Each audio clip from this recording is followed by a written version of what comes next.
In the second half of the 2000s, I was an edgy teenager, and as such, I had declared myself an atheist. I went online in search of atheist content, and surely enough I found it. It was the Atheist Experience on YouTube, a show where Christians can call in and have debates with— Oh my god, this is literally what I've told you guys about, like, the alt-right radicalization pipeline. So many people went from being just like Reddit atheists to like Sam Harris to then like weirdo Islamophobes that hated the Obama administration and became like anti-SJWs. real atheists. It was fun to listen to, and I felt more validated and smarter after each episode, so naturally I wanted more. And so I came across this guy right here. TJ Kirk, the amazing atheist. The OG YouTube skeptic, at least for me. And the main gist of his content, early on at least, was opposing American fundamentalist Christians, who actually used to be a presence on YouTube back then, believe it or not. And by that I mean people producing content which was solely focused on Christianity. Not long after, I came across Thunderfoot with his series about creationism, and Pat Condell, one of the best atheist orators on YouTube at the time. And then Armored Skeptic at some point. I've talked about this a bunch of times, but it bears repeating. So many Reddit atheists that are, that were part of the skeptic community went from like dunking on creationism and dunking on the Bush era policies. Kyle Kalinske was one of the very few that never fully turned heel and became like a full-blown reactionary. Kyle Kalinske was one of those atheists as well, which is why I have a lot of respect for him. Most of these people that he's showing absolutely fucking coincided or at least like aligned themselves with a lot of anti-SJW stuff. And I point to one single fucking instance for a lot of older people, who like are now boomers almost. The Sam Harris Cenk Uygur debate. There was a 3-hour debate between Sam Harris and Cenk that revolved around Obama's policies and tolerance towards Islam in general and refugees from like Muslim countries in general. And of course, as some of you already know, some of you might not know, Sam Harris had incredibly reactionary points of view, which I think has like scaled back for the profit motive in recent years. But Cenk, of course, sided, despite the fact that he himself is a bit of an edgy atheist. Cenk, of course, was defending, Muslims and refugees as a whole, whereas Sam Harris was like, absolutely not, you're fucking psycho, whatever, you guys are fake progressives. We are the real progressives for being Islamophobic. And I remember that was like the thing, that was the attitude back then, where a lot of people would say, I'm a real progressive, you're a fake progressive. I'm a real progressive because I don't like Islam. I hate Islam. I think that Islam is like conservative as fuck, and all Muslims are conservative. Like a bunch of other things that people used to say, like for example, how could I be racist? Islam is a religion, lol, like as though it's not racialized. Now, so many of you probably also found yourselves on that pipeline, and there's nothing wrong with that. Obviously, if you're in here, then you have escaped that attitude, right? Like you've probably grown. There are others that still fucking go back to that whenever we talk about Muslims or anything like that. There's still a lot of I see that edginess manifest in this community. And yeah, and they would say regressive left. So during that Sam Harris Cenk debate, something changed. That debate was seen by millions of people, which was huge at the time. And what ended up happening was, more importantly than anything else, more importantly than like people changing their attitudes or like battle lines being drawn, Joseph Robinette Rogan, who used to absolutely love Cenk, chose the side of Sam Harris because he loves pseudo-intellectuals that speak in like a neutral tone and, are just doing simply objective analysis and are just asking some questions or absolutely relying on the pre-existing biases that you may have in your fucking primal lizard brain, appealing to the vulnerabilities and your fears that you may have about the unknown. So Joe Rogan used to be a huge TYT fan. He used to come to TYT all the time. He had Jank on. He had Anna on regularly. I met Joe Rogan because of the relationship that he had with the Young Turks back in the day. It was wonderful. I was a huge fucking fan of Joe Rogan too. After that, like, breakup, basically, where battle lines were drawn and like people who consider themselves to be liberal but very reactionary when it came to Islam, and those who were liberal and not as reactionary when it came to Islam, Joe Rogan sided with the reactionary Sam Harris and his kind. And basically, that was when he started having like more right-wing guests on, like more and more right-wing guests on. And I'm saying this as like basically a fucking historian of this, because I was a huge Joe Rogan fan back in the day.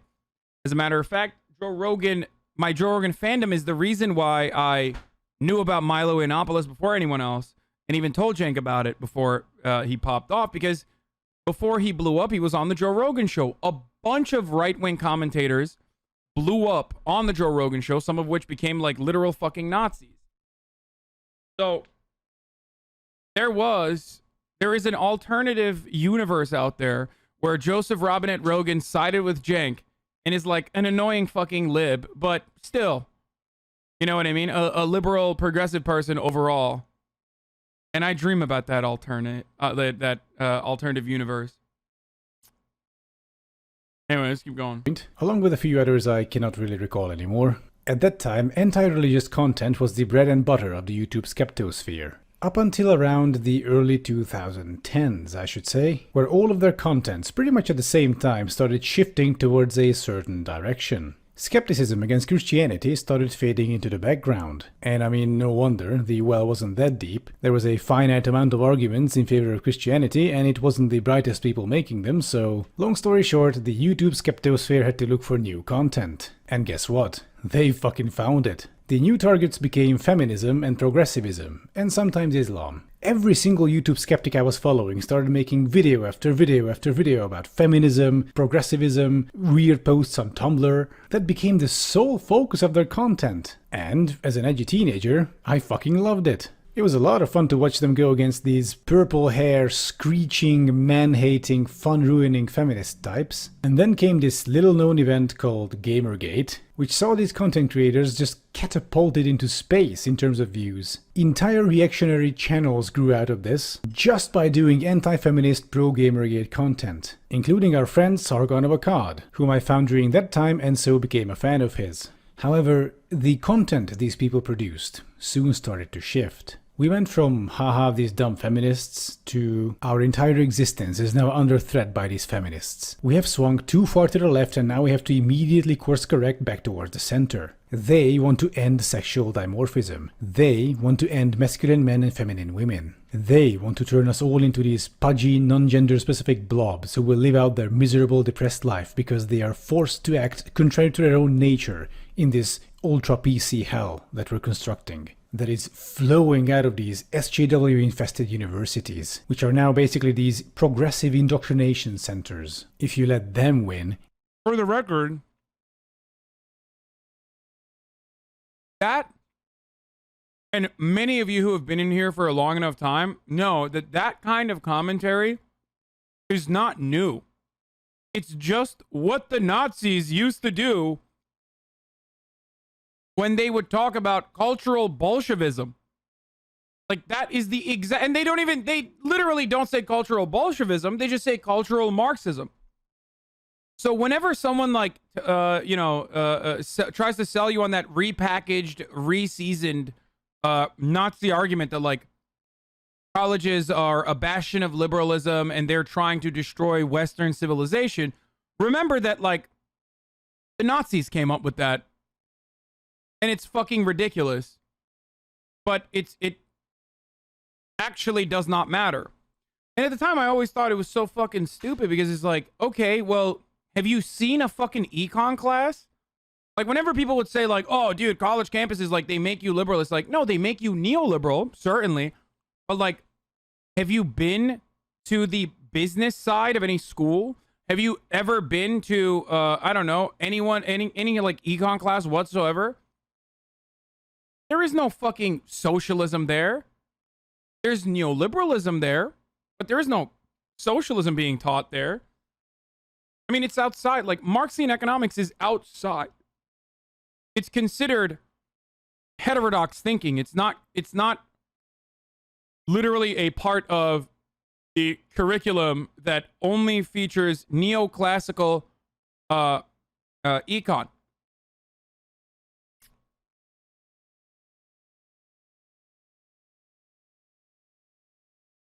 Which is also another hilarious concept, because people always point to Yale and Harvard as like bastions of liberalism or socialism. And I find it really funny because those are literally direct pipelines to the fucking CIA and the State Department in general. So no, they are not even remotely fucking, they're not even liberal. They're like building neocons. Okay? And they get fat fucking endowments from billionaires and the think tanks that they run so that they can continue promoting this agitative propaganda. So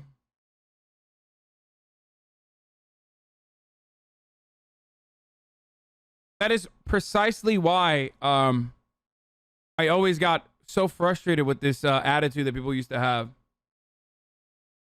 You will not see any more hot women or masculine men. They say it's sexist. We know it's normal. What do? The left has simply flung too far. I mean, hey, we're classical liberals, we believe in the meritocracy, we believe in colorblindness. I guess our only choice now is conservatism. If you are a classical liberal, a centrist, you have to vote for conservatives to try and drag the liberal left back towards the center from this insanity. This is where I was, along with millions of others. It's such a perfect grift. Without me noticing, this anti-feminist, anti-SJW classical liberal content had managed to implant this debilitating fear inside me. I honestly felt attacked, really, under siege. Skeptics told me that feminists think that my masculinity is toxic. What? That's not true. I'm just a normal guy. I'm not toxic. My god, these feminists are insane. What's this? They're now harassing some kind of old Canadian college professor or something? Jesus, that's terrible. As time went...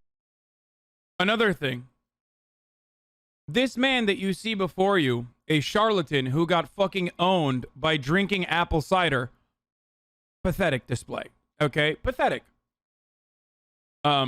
Is only famous because he misrepresented a pre-existing law that was turning into a federal law in such a horrifying way that the Canadian Bar Association had to literally just like release numerous fucking memos about to correct the fucking mistake that Jordan Peterson did in the Canadian media for over a year. C66 was what it was called, right? Wasn't that what it was? That like the classification of like or still C16, sorry, not 66. C16 was now going to be considered a C16 bill was actually a local law that already existed in many different municipalities in Canada that already had a robust anti-hate crime legislation and rules, unlike the United States of America.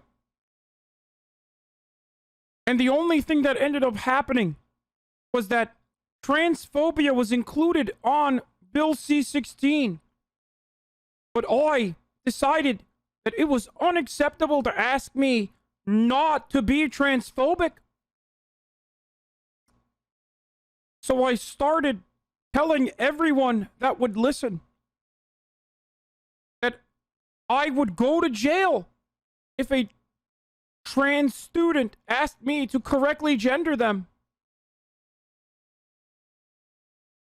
And basically that is what happened. And he's a very slippery little fuck, Jordan Peterson, except for when he's dying because his daughter is like secretly trying to murder him, I guess, allegedly.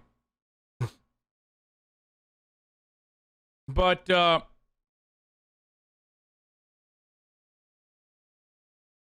Mr. Meat Eater here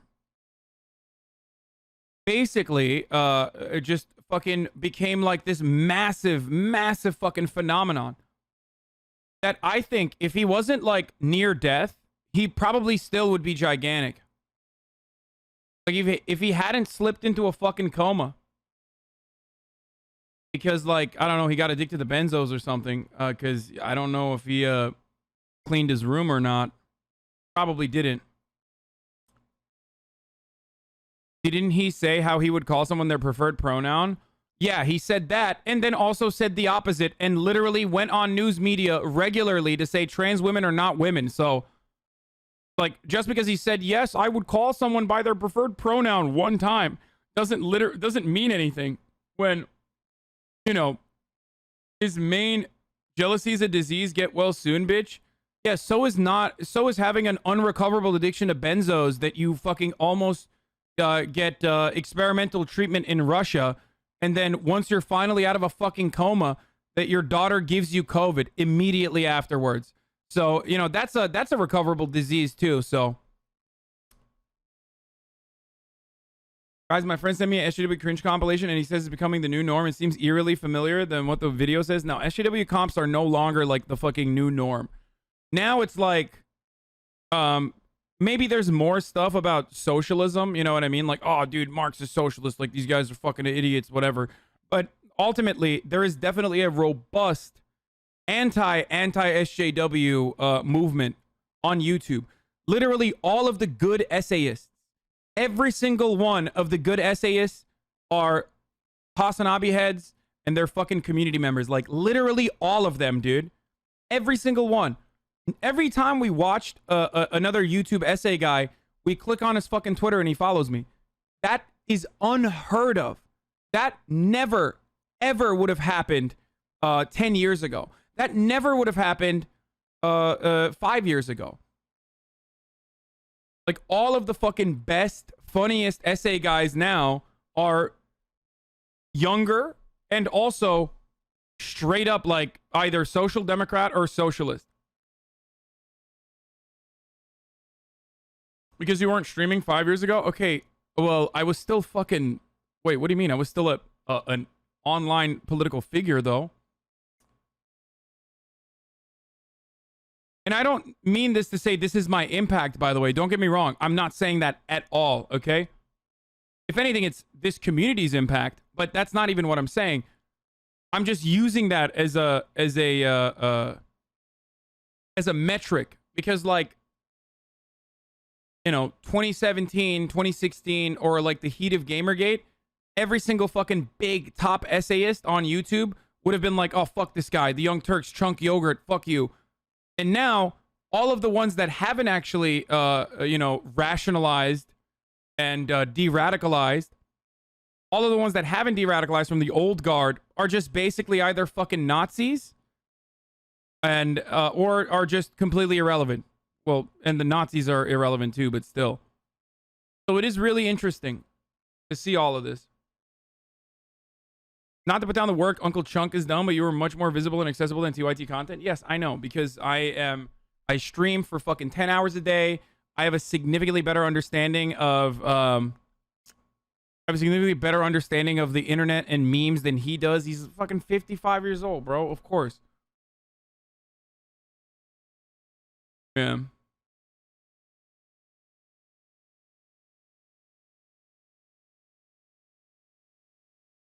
Even the ones who did chill, like Shu and Chris Reagan, are irrelevant now. I don't really know any. And no, it wasn't me. It was fucking Bernie Sanders before anything else. So I think that's like really silly that people think that it's that I had anything to do with it. It's Bernie Sanders had significantly more to do with like an actual growth and momentum in democratic socialism as a movement in this country. So, you know, anyone that fucking argues against that is silly, pathetic, delusional, idiotic. I don't really give a fuck. Not worth your time.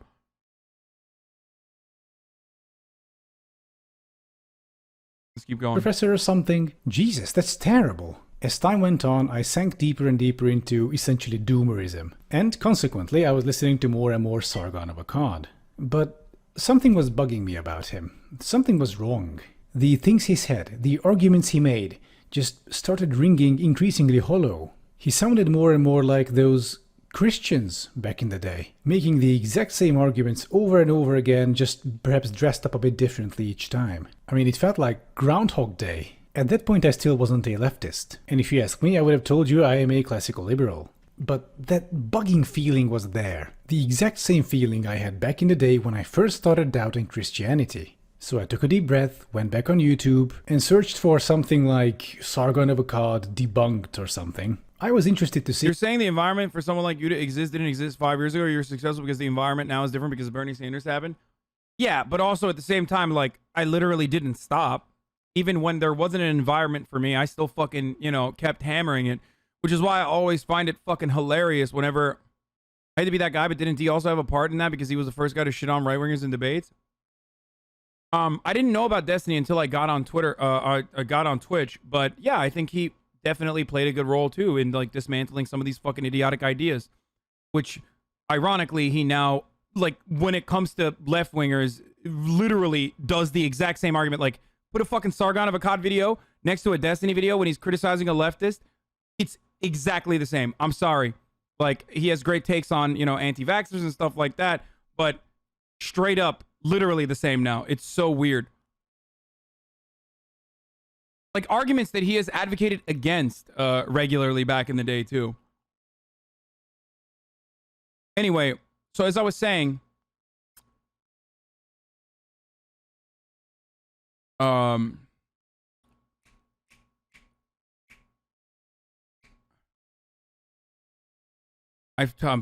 I lost my train of thought there. But yeah, that's why I always find it fucking hilarious whenever people are like, dude, oh my god, you're such a fucking grifter.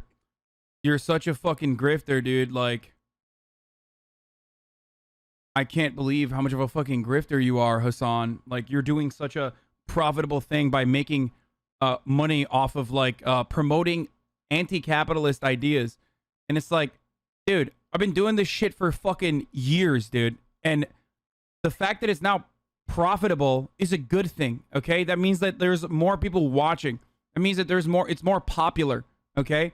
So instead of fucking getting excited about that and thinking like, oh my god, like, there are a lot of people who unironically believe or are aware of a different alternative way of looking at the world, then instead of immediately fucking getting whiplash when they hear socialism, you're like, what the fuck? You're fucking stupid. Fuck you. Because if you're a leftist, that means you need to be fucking, you know, living out of a hut and streaming on stolen Wi-Fi or whatever the fuck. You know what I mean? Is insane. It doesn't make any sense, but also at the same time, it literally does not matter. It does not matter. It's ultimately a good thing that there are people that are out there that are capable of getting popular by spreading leftist ideas instead of like immediately fucking people being like, dude, fuck you. You're fucking communist, you're fucking socialist. Anyways, if anyone could stand up against Sargon's ideas. And the thing about Sargon and people like him back in the day is that they absolutely dominated YouTube, at least in terms of this whole anti-SJW content and culture war. Smaller left-leaning... What Peterson was saying, that he was against legislation about speech and pronouns, dude, we're not doing this. We're not relitigating Jordan Peterson. I've talked about this a million times over. Content creators who opposed these people were absolutely dogpiled. If you made a video against one of them, you could expect tens of thousands of dislikes, thousands of comments, people calling you all sorts of names, sending you death threats. It was fucking terrible. So the environment itself wasn't really in favor of any sort of leftist content. However, despite of this, I did manage to find two excellent content creators through that YouTube search. H-Bomber Guy and Sean. They both had videos debunking Sargon of Akkad, and they were excellent. The two videos I saw, Anti-Feminism vs. Facts and Sargon of Akkad Can't Read, suddenly gave voice to all my misgivings about Sargon. And with that, his entire Love them, dude. Absolutely love them. channel and content just unraveled. And for the first time, I saw him for what he really is. A confused and underinformed British middle-aged man just barking into a microphone about the exact same things for half a decade. Through Sean and H-Bomber Guy, a whole new world of content opened up for me on YouTube, leftist content mostly. And I found that these feminists I've been hearing so much about from these shouty men on YouTube were actually not evil. They didn't want to end sexual dimorphism. They didn't want to turn us into these pudgy, sad, non-gender specific blobs. I've learned about toxic masculinity. Namely, that it doesn't mean that masculinity itself is toxic, but rather that our current understanding of it has some elements that are harmful to men. And that feminists' position on toxic masculinity is actually a pro-male position. Feminists, a previously evil and insidious group of people, have become humanized in my eyes. I no longer hated them just because some people online told me that they are the enemy. Hey there. And with that, I was out of the matrix. My fears evaporated, and I actually became more well-balanced and confident. Looking back at all the content I used to watch, all the alt-right type content, it all looks silly in retrospect. But I now also understand much better how someone can just be stuck in it. The number one factor that keeps people there being fear. Which, coincidentally, happens to be one of the main driving forces behind modern conservatism. No wonder they found each other. As the years went by, some of these shouty men actually broke away from the alt-right, moving towards the center-left. But others, including Sargon of Akkad, have slipped deeper into it. Sargon himself became a white nationalist, and now serves as one of the many entry points for disaffected youth towards the far right. But thankfully, I've said that's a Nazi, Richard Spencer. For those who know, I've said it over and over again. Milo, Sargon, and Lawrence, Southern Gavin types can be great entry points. I think I've managed to avoid that vortex, and now I'd like to help other people do the same. I hope that, as I put out more and more leftist content, people from these alt-right circles will be able to find me, and hopefully I'll be able to change their minds. Just like how my mind was changed. By the way, I think one of the most hilarious parts of this, again, is how stale their fucking content got. Because that's what happens when you are the dominant idea. Like, you can't be subversive. You can only maintain that, like, subversive presence for as long as, like, you're not in power and you can fucking complain. But what murdered the anti-SJW YouTube in its entirety was Donald Trump. I mean, censorship too. Selective censorship, which was absolutely not a bad thing. Thank you, Divio, for the 5 year subs. But what absolutely destroyed anti-SJW YouTube was so many fucking people that were like finally fighting back against this shit. And also, on top of that, like, Donald Trump was president, and all of these people whose lives are fucking awful did not change. Okay?